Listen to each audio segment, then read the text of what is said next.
In these clips, we see barrage balloons in action, protecting targets from low-altitude aircraft attacks. Their main purpose is to force attacking aircraft to altitudes above the balloon's tethered altitude. At these altitudes, an aircraft's surprise attack is less likely, they are easier to track, bombing accuracy is reduced, and they're more vulnerable to both AA fire and fighter attack.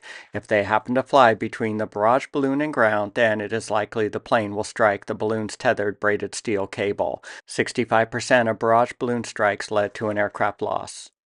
Barrage balloons were London's last line of defense against German V-1 flying bombs and were credited with the destruction of 231 of these cruise missiles. The intent of this video is to review barrage balloons' purpose, construction, combat effectiveness, countermeasures, case studies, and why the Germans abandoned their barrage balloon program in the spring of 1944. One of the reasons I'm creating this video is to provide a complete picture on German defensive measures taken to protect their vital oil facilities, as discussed on this page, which lists oil facility defensive measures taken against bombers from a 1947 USSBS German oil report. The 7 defensive measures include flak, barrage balloons, camouflage, decoy plants, protective shelters, blast walls, and plant dispersal. Barrage balloons were used in one oil plant raid, but discontinued as it was thought the bombers were using the balloons to find the target. 5 of these 7 items listed have been deep dive covered in these channels' videos. Barrage balloons are the only World War II weapon system deployed in which its combat effectiveness increases during low visibility conditions. This image from a 1968 tethered balloon handbook shows features of a World War II barrage balloon.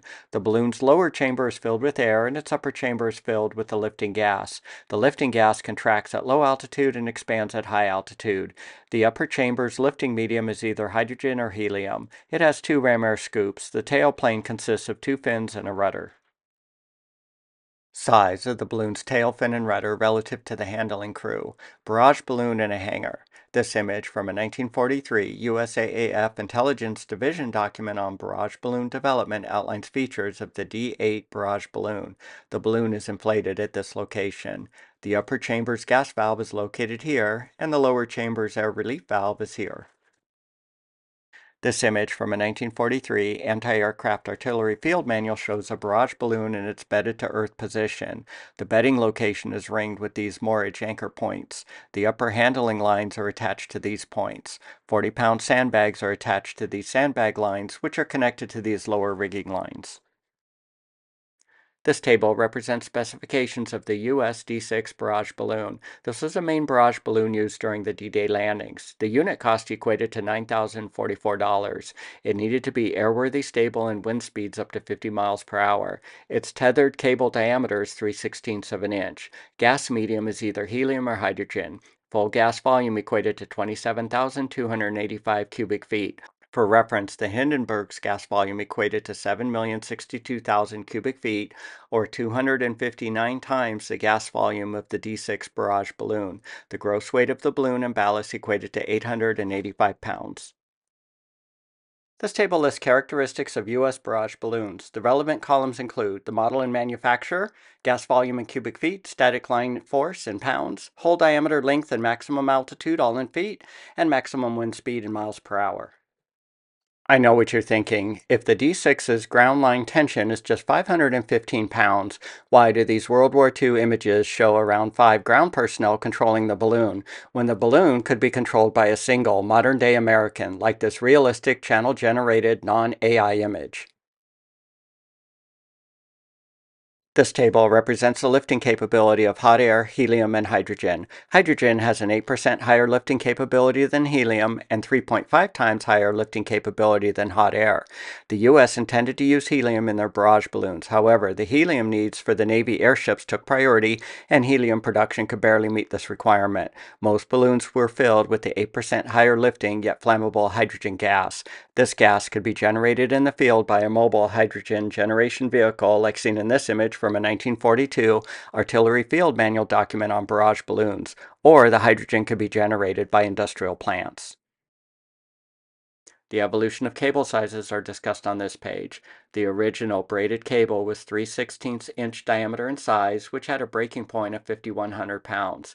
This cable was found to be deficient in strength and was replaced with a larger 7/32 inch diameter cable rated to 6,800 pounds breaking load. In 1942, the cable again was increased to a 1/4 inch diameter with a breaking load of 7,100 pounds. This was the same size used by the Barrage balloons in the UK.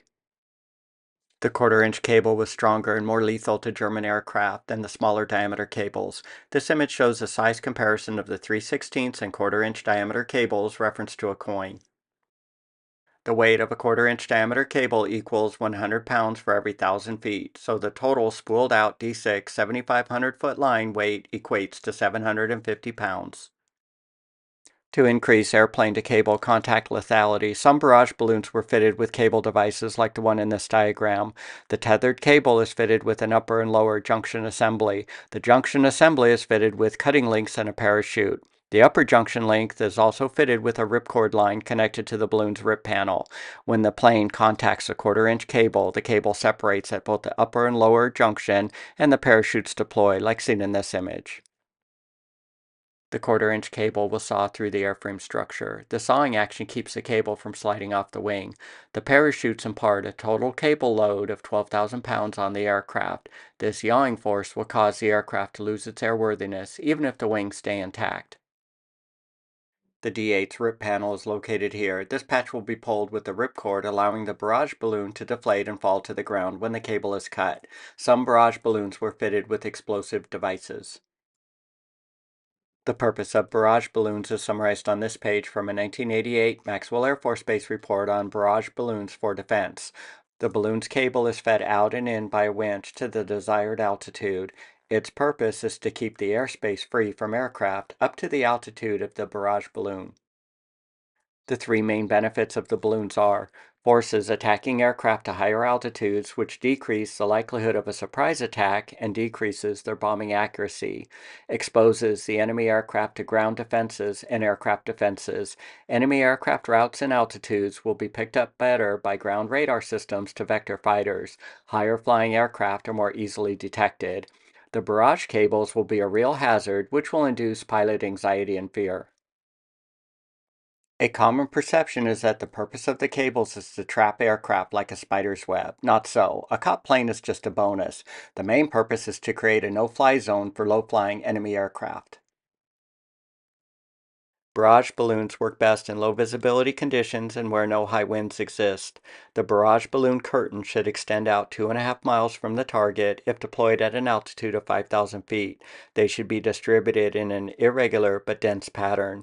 Balloon sites should be spaced no further than 1/2 a mile apart. The balloon beds need to be somewhat sheltered from high winds. A tactic the Germans used to shoot down the balloons is described on this page from a 1945 War Department document. It generally takes more than incendiary ammunition to destroy a hydrogen-filled balloon. German night bombers have been observed attacking the balloons. They drop flares on the crown of the balloon and then open fire on the balloon. On one attack, 2 balloons were destroyed. This clip shows a barrage balloon under attack by an Me-109. Balão de barragem alemão que se desligou da sua base é destruído por caça alemão. The Germans also added cable cutters to their aircraft as a barrage balloon countermeasure, as discussed on this page from a 1943 military intelligence document. Barrage balloons are formidable obstacles for fighters and bombers. If in contact with the balloon's 1/4-inch steel cable, the aircraft may be damaged, cause a crash, or force a landing. The Germans are incorporating cable cutting blades into the leading edges of their wings. The cutting blades are made from steel and are located here between the wing's leading edge and the wing's anti-icing duct. The devices have been found on Ju-88s, Do-217s, and Heinkel 111s. This image shows a variation of a cable cutter deflector on a Ju-88. German barrage units are part of the German Air Force from this 1943 German anti-aircraft artillery document. A standard barrage battalion consists of 3 batteries, where each battery can deploy up to 16 balloons. An image of a German barrage balloon. These are 60 feet long, 25 feet in diameter. German balloons are roughly 1/4 the size of U.S. balloons. Barrage balloons have been found at most important German target locations around Reich-occupied Europe, as discussed in this 1943 intelligence document. Most balloons are deployed at altitudes between 6 to 8,000 feet, but can go up to 12,000 feet. Balloons at higher altitudes require smaller diameter cables, which lose their defensive value. This map from a September 1944 Air Intelligence Weekly Summary document shows the location of German barrage balloons. Each dot represents a confirmed or reported cluster of barrage balloons. Berlin is here for reference. This map outlines the location of 12 German barrage balloons in a Yugoslavian city. The circles are the barrage balloons. The Germans realized in late 1943 to early 1944 that barrage balloons were more of a liability than an asset, as discussed on this page from a 1945 AAF Evaluation Board document on flak defenses in southern Germany. The Allies were attacking targets well above the altitude of their barrage balloons. The balloons could not be flown at higher bombing altitudes. The barrage balloons were just serving as target markers. By spring 1944, they stopped deploying the balloons altogether. 11,208 barrage balloons entered service with the U.S. military from 1942 through 1945 from a 1947 munitions productions document. So how effective were these aerial booby traps? 2 barrage balloon battalions landed on D-Day, as discussed on this page from a 1944 Air Defensive Review document. 12 were shot down by enemy fire on D-Day +1. 60 were protecting the beachhead by D-Day +6. During the war, barrage balloons proved themselves over and over. To stop the Germans from laying water-based mines, barrage balloons were tethered to barges. This stopped the aerial mine deployment. Germans shifted to nighttime bombing after the Battle of Britain, where balloons continued their combat effectiveness. RAF night fighter tactics had not yet been defined. The burden for night defense was on flak guns and barrage balloons. The balloons were deployed not necessarily to destroy the bombers, but force them to attack at higher altitudes, which reduced their bomb accuracy. In one case over the city of Norwich, the Germans were forced by balloons to bomb at an altitude of 8,000 feet. Another city was attacked with accuracy because it did not have barrage balloons. In another case, a German bomber resorted to attacking their secondary target since the primary target was ringed with barrage balloons. Barrage balloons were a significant factor in reducing the effectiveness of German night bombing attacks. The barrage balloons at Dover show just how important they were to the Germans based on the efforts they sacrificed to the balloon's destruction. The Germans tried to clear a path through the barrage balloon's curtain from the Dover coastline on August 31st, 1940. They shot down 23 balloons during that morning for the loss of 3 aircraft. 18 replacement balloons were in position by noon. That night, 15 were destroyed by German fighter attacks. 16 were replaced the next morning. The Germans again attacked the balloons the next day, shooting down 2 for a loss of 3 aircraft. These were costly attacks. The Germans gave up on future balloon attacks. Of the 102 aircraft that struck barrage balloons during the Blitz, 66 were lost, at a cable contact kill ratio of 65%. Barrage balloons were used to stop V-1 buzz bomb attacks on London. They were the last line of defense. V-1s flew at altitudes between 3 and 4,000 feet, right in the sweet spot lethal cable range altitude of barrage balloons. London was ringed with 1,750 barrage balloons, considered the largest balloon curtain in history. Balloons were credited with 231 V-1 kills. Barrage balloons were an integral part of Britain's air defense system. In summary, these simple, effective devices stopped low-flying aircraft attacks. The number of aircraft destroyed by balloons was small, but the real value was that they forced German aircraft to fly and attack at higher altitudes. When faced with balloons, aircraft either flew above them or had a 65% chance of crashing if they struck a cable. Flying higher meant the element of surprise attack was lost, bombing accuracy suffered, ground defenses were more effective, and pilot anxiety levels increased.